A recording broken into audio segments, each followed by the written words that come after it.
నమస్కారం. సుధాకర్ టీవీ వార్తలకు స్వాగతం. బాపట్ల జిల్లా చినగంజం మండలం గోనసపూడిలో ధనిక భారత్ మిషన్ ఆధ్వర్యంలో జరిగిన చర్చా వేదికల్లో పలు ప్రశ్నలకు విక్రమ్ నారాయణ మాట్లాడుతూ దళితులకు శాశ్వత రాజ్యాధికారం ఇవ్వాలి, భారతదేశ అవినీతి రహిత దేశంగా ఉండాలి, ఇది ధనిక భారత్ మిషన్ లక్ష్యం అని, వెనుకబడిన తరగతుల వారి అభివృద్ధి చెందాలని అవసరం ఎంతైనా ఉందని ధనిక భారత్ మిషన్ సృష్టికర్త భారతదేశాన్ని అభివృద్ధి చెందుతున్న దేశంగా ఇంకెంతకాలం చెబుతారని ఆయన ప్రశ్నించారు. దళితులకు రాజ్యాధికారం వస్తుంది కానీ నిర్ణయాధికారం రావడం లేదని ఆయన ఆవేదన వ్యక్తం చేశారు. అందుకే గిరిజనులు వాడు అభివృద్ధి చెందడం లేదని అభిప్రాయపడ్డారు. భారతదేశాన్ని అభివృద్ధి చెందిన దేశంగా చూడాలనేది తమ మిషన్ ముఖ్య లక్ష్యమన్నారు. దేశాన్ని అవినీతి రహిత దేశంగా క్రయ విక్రయాల గురించి ఆయన మాట్లాడుతూ డాక్యుమెంట్ వాల్యూ, మార్కెట్ వాల్యూ రెండూ ఉండకూడదన్నారు. తరతరాలుగా దళితులను అణచివేయబడ్డారని, దీనికి ముగింపు పలికాలని నొక్కి వక్కాణించారు.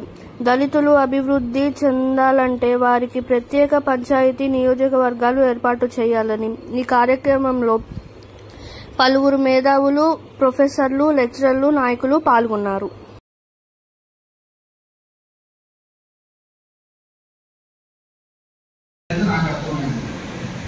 అన్ఫార్చునేట్లీ నేను ఆ కులాల్లో పుట్టకపోవడం వల్ల నేను మాట్లాడకపోవచ్చేమో అని అనుకున్నా. కానీ మన తోటి మిత్రులందరినీ, ఈ గ్రామ పెద్దలందరినీ కూడాను సంప్రదించినప్పుడు నన్ను బాగా ఎంకరేజ్ చేశారు ఈ విషయాల గురించి మాట్లాడాలని. అందుకనే మీ అందరి ముందుకి రావడం జరిగింది. నా ఉద్దేశం ఒకటే, దేశాన్ని అభివృద్ధి చెందిన దేశంగా చూడడం. దానికి సంబంధించిన 2 పాయింట్లు. ఒక పాయింట్ ఏంటంటే, ఈ రాజ్యాధికారం వస్తుంది కానీ అప్పుడప్పుడు నిర్ణయాధికారం అనేది, మార్కెట్ వాల్యూ, రిజిస్ట్రేషన్ వాల్యూ అనే 2 పదాలు కేవలం అభివృద్ధి చెందుతూ ఉన్న దేశమైన భారతదేశంలోనే ఉన్నాయి. 2 పదాలు అనేది కేవలం ఇక్కడ మాత్రమే ఉన్నాయి. కావాలంటే ఇప్పుడు చాలా మంది యూట్యూబర్స్, చాలా న్యూస్ ఛానల్స్ ఉన్నాయి కదా, అడగండి. వేరే దేశాల్లో ఉన్న మన వాళ్ళు ప్రతి దేశం అభివృద్ధి చెందిన దేశంలో ఉన్నారు కదా, మన వాళ్ళే ఉన్నారు కదా, అడగండి. అక్కడ మార్కెట్ వాల్యూ ఉండిద్ది, రిజిస్ట్రేషన్ వాల్యూ ఉండిద్దా?